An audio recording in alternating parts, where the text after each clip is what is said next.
maa ngi ñaan chaque week-end bu amee jot na def tournée politique. d'accord chaque week-end. jërëjëf wax nga sa bëgg-bëgg dem nga si droit ay ca Adama. noo gisee tournée économique bi nga xam ne tournée politique du moins yi nga xam ne Ousmane Sonko mu ngi koy amal di ci woote nag discipline di vulgariser li nga xam ne moo di liggéey nguur gi te it nekk occasion tamit mu préparer élection locale yi. politiquement c'est très normal. xam nga waa ji déglu naa ko bu baax. ndeysaan man kay gis naa ni nga ko dégloo bay nga ko kii bi. maa ngi naan ndeysaan. xam nga le premier ministre. wax dëgg yàlla nga xamante ne constitution daf ko may doole bu bari. mais xam nga un premier ministre tel que Ousmane Sonko ko mayee doole mais dégg naa ci gis nañ ni que tournée bi lenn lu état dugg ci moom lépp waa parti bi la. donc oui donc voilà quand on parle du premier ministre par rapport à ses prérogatives constitutionnelles. waxuñu ce qui concerne les actions du gouvernement mais en tant que premier ministre en tant que la personne qui incarne le leadership foofu laay waxee. donc premier ministre bi moom en tant que tel que Sénégal n'a jamais eu un premier ministre aussi puissant que lui donc mosuñu ko am. kon nangul nañ ko puissance mais bien sûr parce que xam nga sax lu njëkk à part Mamadou Dia yaa gis de yaakaar naa ni un second maanaam personne de l'État yoo xamante ni maanaam ku mel ni Mamadou Dia mën naa ne mi ngi répercuté wu wàcc Ousmane Sonko. lu waral loolu nag parce que ñoom ñaar ñëpp boo defee seen historique aura bi ñu amoon aura politique bi ñu amoon. léegi li xaw a tuuti am différence par rapport ak la personne d'Ousmane Sonko et celle de Mamadou Dia. mooy que Mamadou Dia moom bu njëkk ba tubaab bi ñoo fi nekkoon ñoom ñi ngi doon xeex pour daw pour lijjanti indépendance ak des trucs comme ça. par contre la personne d'Ousmane Sonko mu jaar ENA yaa ngi gis de mu nekk ku ñu majoré mu nekk foofu mu xam lu bari ci administration sénégalaise alors waxuma la sax en dehors de l'administration sénégalaise mais quand même mu nekk ku opposé wu 10 ans 10 ans la Ousmane Sonko def dans l'opposition parce que ñi ngi créé PASTEF en 2014 donc 2017 mooy première élection bu Ousmane Sonko bokk ci coalition la woon boobu du woon Pastef en tant que tel. mais coalition la woon boobu tax au Sénégal il y avait 45 départements Ousmane Sonko mi ngi génne par prix fort reste benn député muy moom donc comme tout un début ou bien comme début nationaliste yi. dégg naa sax ñoom ñuy wax ñu ne Tahirou Sarr benn député la am mais xam nga nit kuy fàtte historique am dafa neexul jarul wax. ñun ñoo leen parrainé. waaw non xaaral ma continuer rek. yéen ñun ñoo leen parrainé. man bi ngay wax j'ai eu le courage ma déglu. waaw mais man nag dama lay wax ne la yéen dagguma la. non yéen ñun ñoo leen boo ma parrainé daggee du ma fàtte fi ma yéen jëm. da ngeen ñu nax rek ba fël la. voilà mais ñoo leen parrainé. de toute façon boo ma daggee du dagg li may wax. wéyalal mën naa continuer mais loolu tamit da ngeen si gore xam nga man. loolu dama bëgg loolu. Dabo amul courage déglu ma dama laa déglu. waaw acca doxal mais ñoo leen parrainé loolu faa ngeen koy bàyyi xel. yéen a ñu parrainé fan yéen a ñu parrainé fan. Tahirou Sarr ñoo ko parrainé. fan Tahirou Sarr si émotion patriote yi la joué. yaa ngi dégg ba fël la nii. mais bu ñu waxalee dëgg te yàlla tax Tahirou Sarr du parcours du cursus yaa ngi dégg. du lenn loo xamante ni. war na ko mën a incarner devant Ousmane Sonko wala devant les patriotes. léegi loolu du dagg li ma bëgg a wax. parce que xam nga lu tax. man ba nga bokkee Pastef laa la may ngànt xam nga lu tax. parce que quand on parle de parcours soo demee ba jël Bara Ndiaye mu war a càmbar ay loi wala waxuma la Bara Ndiaye xam nga man du ma jël Tahirou Sarr di ko def face à Bara Ndiaye Tahirou Sarr face à Ousmane Sonko laa defal direct non defal ndànk non xam nga non c'est Bara Ndiaye c'est une religion moom alxuraan la jàng ak yooyu mais Tahirou Sarr ñëw na fii ñun xam nañ Tahirou Sarr defal ndànk Tahirou Sarr lan la jàng wax leen ñu parcours am ok d'accord léegi mën naa wax acca doxala sànq mi nga wax dama laa dégg mais dag ñuy wax parcours am balaa nga fi jóge tey dinañu wax parcours Tahirou Sarr baax na waa am loolu moom saa faaw ngeen wax mais may ko mu dem voilà mi ngi noonu donc ku mel ni premier ministre mu def dans l'opposition 10 ans comme nu mu ko waxee moo ko wax waxuma ko nemmeeku tour yàgg na ko def fan la xamul ci Sénégal mu dem def ay élections yu bari 2017 def na élection il a fait le tour du Sénégal 2019 mu def élection présidentielle mu jël 3e mu def touru Sénégal 2024 mu defaat élection tey ñu jox ko premier ministre poste premier ministre moom moo désigné le président de la République ñu tànn ko moom moo désigné la liste des élus locaux dans ce pays moom moo désigné la liste yaa ngi gis des représentants du peuple au niveau de l'Assemblée nationale donc tous les secteurs on peut dire que c'est la main yaa ngi gis d'Ousmane Sonko qui s'implique à part la grâce de Dieu yaa ngi gis donc waaw kooku lu tax muy def tour man nangu naa loolu xam nga lu tax ma nangu loolu parce que dans son parti personne n'est crédible que Ousmane Sonko su deful politique kenn du def politique su amee chute libre lay doon parce que on n'écoute personne que Ousmane Sonko c'est très normal mu def c'est très normal nga jox ko poste premier ministre mu bàyyi dispositif yooyu yëpp ak obligation yeeg rapport yi tegu ci taabalam guddi ak bëccëg mu teg ko nële ne problème mu Sénégal yi intéressé wu ma sama problème mooy nan laay def ba ratifier sama base politique parce que su ko deful kenn du ko def parce que nit aussi psychologiquement da ngay xam état psychologique politique am ak puissance politique am ak xam lan mooy les raisons Ousmane Sonko bu deful tournée politique bii nii yaa ngi gis de bien vrai que man dama ko tuddee benn violence économique parce que université mënut a di déconner yaa ngi gis de syndicalistes yi di déconner les retraités pas yi di déconner te ñooñu ñëpp problème mu suu lañ am problème mu suu yaa ngi dégg de ngay def benn tournée politique loolu man bu booy di def violence à l'université moom mi ngi def violence dans notre économie déedéet loolu laa gëm non mais loolu boo ko gëmee tamit amul mais loolu moo am non déglu parce que rek ñun buñ doon bu fekkoon violence économique la day fekk ñu utiliser moyen de l'état lé sa waay ñun parce que lépp lu ñu def ñoo ko cotiser suñu bopp déedéet léegi lan nga bëgg lépp lu ñu def ñoo ko cotiser suñu bopp dama ni déedéet loolu violence économique dama ko loolu moo am tey bu fekkoon dañ jël moyen état gis nga d'accord naa maanaam gis nga ñii ci liñ nekk ni du dëgg xam nga Sénégal da ngay am sañ-sañu wax ko mbaa nga noppi mais ñun ñëpp Sénégal moo ñu tax a jóg mënuñoo def le premier ministre yow nga yore article 57 de la constitution mu may la nga nommer les postes yaa gis ñu may la nga war a mener les activités du gouvernement yow waroo fi nekk pour le premier ministre ne doit pas être là pour se plaindre il doit être là son existence dans son poste c'est dû avoir des solutions d'ailleurs dafa bind solution man ana livre solution bi donc fii metti nii yëpp yow déjà da nga introduire état introduction d'état mooy lan nga bind solution avant nga accéder au pouvoir boo demee bay su naan ne billaahi man xam Ousmane Sonko ak ay nitam lu tax ma may leen ngànt mooy seule personne bu sañ a wax billaahi wallahi taalaahi wax di tàbbi géej su ngeen ñu joxee réew mi ñu soppi ko ci temps lan moo changé mais réew kenn du ko soppi si ñaari at moo ko wala si benn at léegi nag yow bu yaa ngi dégg dégg yow Ousmane Sonko li mu waxoon ba tey jóge si bu ngeen ñu joxee réew mi ñu soppi ko te incha allah réew mi dina soppeeku li ngeen wax nii yaa ngi dem daal non 2 ans moo fi dem 2 ans kenn mënu si defar réew ak yàqu-yàqu yi ci fekk ñoom ñoo la ko gën a xam yaa ngi may les nationalistes la yaa ngi may dégg non affaire bi yeggagul ci nationalisme fa la ñuy yegg gis nga les yaa ngi nationalistes anticiper la xoolal dimbali mooy comme ni wala xaaral ma wax la rek dalaa déglu ba nga pare xoolal dimbali xaaral ma wax la xoolal dimbali ko ñii tuuti gis di nga nga def ñii sa émission parce que yeggagoo foofu moom mi ngi foofu léegi xoolal man léegi ni ñu parti man j'ai eu le courage man dama laa déglu te wóor na yàlla dooma dagg pour les nationalistes et c'est votre problème non loolu c'est votre problème ni ñu Pape Djibril Fall def ñoom noonu rek lañ ñu def c'est pas juste sunu ay émotion non yaa ngi dégg politique ngeen dama ni d'accord d'accord naa mais ñii dama ni ñii lan la leen Ousmane Sonko def Dabo tey Tahirou Sarr lu ko Ousmane Sonko Dabo Ousmane Sonko defu ko dara Dabo di nga ma déglu mais tey fu mu toog yow yaa bëgg yàq bëgg deru indi- Ousmane Sonko non non non fu non mu mais toog dañoo ndurootul gis-gis rek déedéet dama ni, même bu ñu eh. bokkul gis-gis na défendre idée bokkatuñu na gis défendre position mais mais fu mu toog yow Tahirou Sarr déjà Boo- li mu wax noonu barki Serigne Saliou Mbacke boo ko tegalee kaamil du waat ne am Yow na de ay boo renseignement que ni Macky Sall moo ngi réglé pour ñi ñu tëj Maroc ñu tëj leen amu si nañu woon preuve xanaa kilifa du toog barki di wax Serigne yoo Touba xamante ne Mbacke mi ma yaakaar adduna ak Dabo. àllaaxira ak waxtu tàkkusaan bi boo ma tegalee kaamil Tahirou Sarr lan la wax dama ne njort naa ne yaakaar naa ne mais ñi ngi may wax sûr xam na ne na génnee source yi na ko Am na génnee droit bu ko denc ay génnee ma sources. xàcc bàyyi yoonu murit na génnee source yi ok maa ko wax na génnee source yi que ni Macky Sall mi ngi réglé pour ñu tijji keroog Tahirou bu ñu koy wax ñu tëj yaa Maroc. ngi yow xëy na d'accord yow rek xam nga si dara. léegi dama ni caa léegi jeex na léegi may ko may ko mu yegg Dabo bi ngay wax dama laa déglu Mbaye Dabo Ndiaye Mbaye Dabo Ndiaye 2014 wóor na yàlla du nopp xam nga lu tax Arabie parce que Saoudite xam nga bi muy wax dama non am ñii courage ñii déglu ñii ko Sonko léegi Dabo maa la ko dama ñaan am nañu courage wax déglu léegi maa la ko ñaan may ko léegi ko man mu ma ñëwaat daaneel waaw ayca non Dabo doxalal nañ def nànk rek doxalal metti wu ñii xamante nan voilà Dabo bu ko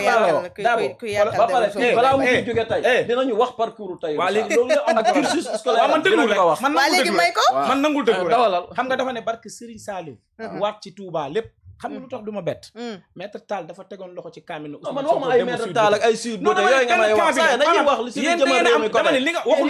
li nga waxul loolu laay wax man dama ne yow li nga waxul loolu laay wax Tahirou Sarr ay kii awa Ousmane na déglu na am courage déglu xam nga Dabo nag maa la ko ñaan bi yoon maa la ko ñaan kii du ma déglu may ko loolu ñoom s'il yooyu te lañ plaît bëgg a xam def. nga sànq da nga wax ba noppi kii tontu du ma daggu déglu la wallaahi dag te du ma ko dagg man yàlla daf ma suturaal daggu non la dama léegi ni may ko Tahirou loolu Sarr. waa léegi may ko kii du loolu ma dagg kii xala kii xëy na am na loo xam lu ñu du ma xamul mais déglu may ko loolu kii du ma déglu kii xamul dara Tahirou Sarr fii la taxaw dama ni yaa ngi dégg Ngir wóor na yàlla du ma déglu amul du ma déglu xam nga yaa ngi koy may dëgg doo ko may doo ko may doo ko may mu dama ni yeggali dama laa déglu may ko mu yeggali dama may ko mu laa yeggali déglu ndax Tahirou duñ mën a yeggali Sarr fii la taxaw wala Ousmane lammiñ Sonko ku mu mënti jiital dama ni du ma la jàppale te pourtant ba Sonko jiitalee Diomaye dafa ñëw ñoom ñëpp dañ doon raaxaloo si mbir mi Moom moo wax pour loolu. dara Tahirou Tahirou Sarr Sarr moo bi wax mu ñëwee ministre de da ngaa l'intérieur bëgg a changer débat bi waaye du ma la ministre may de jàmm l'intérieur la doon di nga xaar def joxuñu ndànk ko ko mu frustré ce sont des mécontents. c'est pas vrai. jërëjëf ñoom ñoo la léegi on a wax compris ni du dëgg. man amul programme bu dul affaire étranger affaire ndereng Tahirou Sarr fii lañ ko laaj affaire dette cachée lan la wax waaye mais nee na étranger yi si ñu laaj la si affaire dette cachée xoolal ngay wax si affaire étranger xoolal mosoo gis Tahirou Sarr débat mu def face ak nit waaw boo paree amul rek xam-xam il n'est pas bien qualifié waaw boo paree rek dañu waxante dëgg waaw boo paree rek Ousmane Sonko dafa waaw ñëw boo paree rek 2014 ba 2000 ba 2019 presque 2021 di dem si télé di débattre ak nit ñi waaw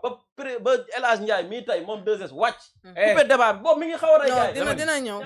mais dañuy ñëw am benn haine viscérale bi ñuy demee waaw kan moo taxaw taxawaayu haine comprendre ku nangu déglu moo taxaw taxawaayu haine waaw yow da nga koy nangoo déglu mais non du déglu kii koy nangoo léegi maa la ko ñaan may ma loolu saa kii suñu may ma loolu ñu avancé am nañ leen kii waaw may ma loolu ñu avancé yow la ñuy déglu Adama ñii ñoo la gën a xam Daabo defal ndànk Daabo déglul Daabo jàngul Daabo defal ndànk dañuy Daabo Daabo fii Daabo déglul booy man Daabo oh là là mais Daabo yow Tahirou Sarr amul cursus ku dul déglu mais daaw da nga koy déglu yow mais demal maa ngi jégalu ay naw ne ñu ngi lay seetaan de demal maa ngi jégalu boo xamul dara bu ko fësale nii demal voilà maa c'est ngi ça jégalu voilà donc ma ñëwaat naanal sama voilà c'est ça naanal tuuti xam naa ni loolu du la ci génne Daabo dawalal amal courage déglu ma dama laa déglu li ngay def nii mën naa ko mais déglul non man moom Ousmane Sonko kenn du ko xalab sama kanam non dama ni déglul loolu moom dew xam nga du ma ko nangu non voilà déglul rek déglul doxalal déglul voilà mi ngi noonu voilà léegi ci biir tournée bi c'est normal mu def benn tournée politique comme na wax lu ma la wax là où dans un parti personne n'est crédible que le président du parti alors que tey obligation yaa ngi fi mu jël obligation yëpp def ko sous les tiroirs donc mu war a defaat benn reproduction ne nag naa demaat defaat tour en tant que premier ministre avec les obligations actuelles yi am ci dëkk bi en tant que premier ministre kii wax ne kii la nu ñu koy waxati patriote la di incarner le leadership du gouvernement pourtant tournée bi muy def nii waxam ju bari ji muy def nii yëpp ba mu demee Maroc mënoon na ko wax ne serait-ce qu'au nom des 18 Sénégalais ba mu demee Maroc lu mu fa wax lu mu fa wax non dama nank Daabo s'il te plaît déglul rek Daabo déglul yéenay régler problème mu Maroc Daabo dama ni déglul dégg naa sa leader nee na mooy régler problème mu Maroc Daabo muñal waaw baax na doxalal ko dégg waxul Daabo loolu yéen bu dul ndere ngi Daabo may ko waaw may ko ñu xam li mu bëgg wax tamit Daabo s'il te plaît émotion sénégalais rek waaw baax na may ñu xam li mu bëgg déglu wax mu neex la mu naqari waaw force aywa may déglu demal demal yaa ngi may dégg de waaw léegi may ko su daanelee nga mu wax loolu ñu wax fa mu ngi critiquer justice alors que le premier ministre de son rôle article 57 de la constitution sénégalaise moo ne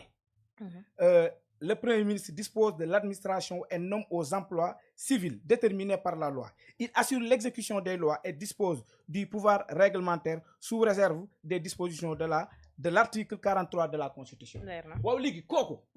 doole bi nga am yëpp secteur bu doxul c'est à vous c'est à lui. les pouvoirs judiciaires premier ministre lan moo fay prérogative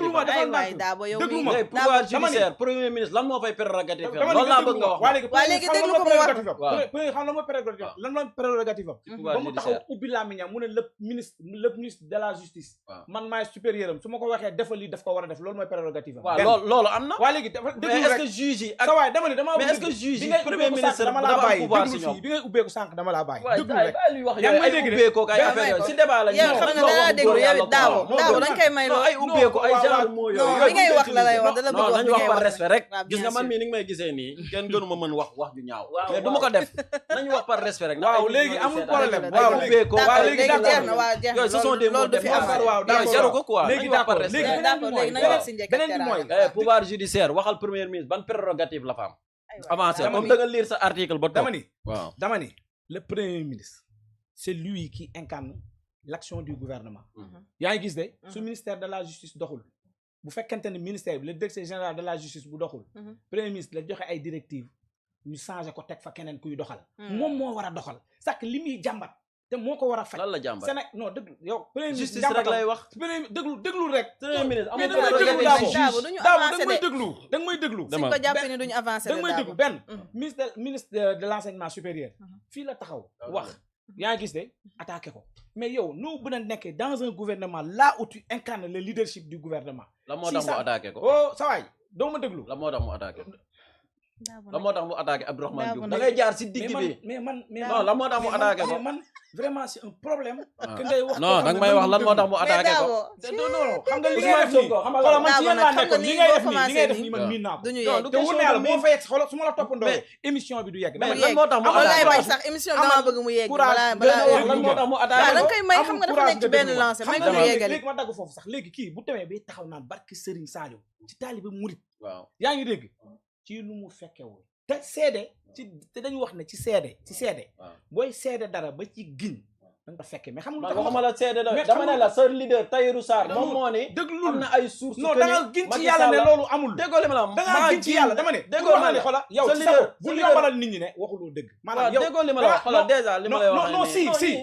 non yow da nga yombalal nit ñi ne waxoo dëgg na ñuy demee ak yow Sonko doy déedéet ñoom loolu rek mooy seen problème non yow da nga yombalal nit ñi ne yow yaa yombal nit ñi ne yow yaa yombal sénégalais yi lay déglu sa leader moom moo ne am na ay sources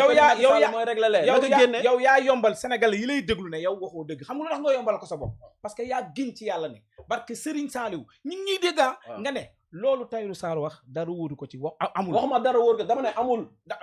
waa génne source waa léegi déglu waa léegi xam nga déglu naa je vous défie est-ce que wóor na ko je vous défie benn déggoo je vous défie xam nga lu tax na génne source parce que c'est des habitués des déedéet non loolu mooy seen discours rek moo tax ne billahi wallahi taala maa ngi giñ ci yàlla maa ngi giñ ci yàlla saa Cheikh Bara Ndiaye mun Tahirou Sarr boo taxaw na fi waataatee ne carrément Ousmane Sonko ku mu jiital du ma la jàppale te ba jiitalee Diomaye dafa ñëw jàppale ko pour intérêt personnel vous êtes des habitués des faits soo waatee beneen bi mooy Fouta yi ngay wax man Fouta yi programme boobu rek waaw léegi déglu léegi programme boobu amul programme yow sa ma wax waa la loo dul dindi yow ma wax la par force mu neex man bu dee dëgg damay nangu bu dee intérêt réew mi dama koy nangu Fouta yi bu dee da koo déranger boo rombee El Malick Ndiaye le deuxième personnalité d'état bu ko nuyu moo ko njëkk a wax dérangé wu ma de waaye yow loo ciy waxati dama ne leen programme boobu rek ngeen am moo taxaw wax mu ne dañoo war a xoolaat dëkk bi parce que dafa dem ba sax ba di leen traiter des gens yoo xamante ne setuñu ñun yegguñu foofu ñun dañu wax ñun li ñu wax parce que ñun li ñu engagé vous êtes des xénophobes nous on vous comprend man dama ne vous êtes des racistes El Malick Ndiaye moo ne jaaykatu boutique yi pël Fouta yi nekk ci boutique yi di jaay dañ leen war a xoolaat parce que ci ay boutique la ñuy fanaan ci ay boutique la ñuy nelaw des fois sax li ñuy jaay da ngay xool seen wey dafay mu wóor na lii day am ay bactéries muy impacter suñu population c'est plus grave que ñun li ñu wax ne dañuy régulariser les entrées et les sorties des étrangers te lii ma lay wax nii soo ko bañee malheureusement je suis désolé Dabo non man loolu non soo ko bañ non déglu rek Dabo déglul li ngay wax nii soo ko bañee malheureusement xam nga lan nga bañ sa loi nga bañ la loi 71/25 moo wax ne tout étranger n'est admis au Sénégal s'il n'obtient pas soit une autorisation de séjour soit une autorisation d'établissement à son article 2 de la loi 71/25 si ça vous dérange malheureusement on ne vous dérange pas mais c'est la loi sénégalaise qui vous dérange. non dérangé wu ma. deuxièmement sur la côte de la dérangé wu ma. Daaw man du ma wax di sànni. man dérangé wu ma d'accord xam naa sujet bi dañ koy yemale. dama mu jot moo tax man du ma la wax dama la koy indil nga yóbbu ko. non dérangé wu ma beneen bi mooy. dérangé wu ma wax dëgg yàlla. problème mu Sénégal yéen a ko war a faj. yéen a wër 10 ans problème mu Sénégal 10 ans ngeen wër Sénégalais yëpp a koy faj. dama génnee seen bopp si réew mi 10 ans. Sénégal yëpp koy àndandoo ñu faj. problème Sénégal kat yéen a ci mën dara. waaw ñun ñooy jiite rek waaye sénégalais yi ku nekk na nga jàppee sa bopp. 10 ans ngeen wër Sénégal 10 ans ngeen. waaye Abdoulaye Wade wër na 24 ans Abdoulaye Wade opposé na 24 ans. waaw léegi nag yéen bu ngeen amee 10 ans ñu jox leen nguur su ngeen amee 10 ans ñu jox leen nguur wax ju bari ji alors que yéen vous êtes dans au mêlée yaa gis de toutes choses. Décanter la situation au lieu de se merci au lieu de se plaindre. merci li ngeen di plaindre man li ma lay wax nii yëpp réew mi problème mooy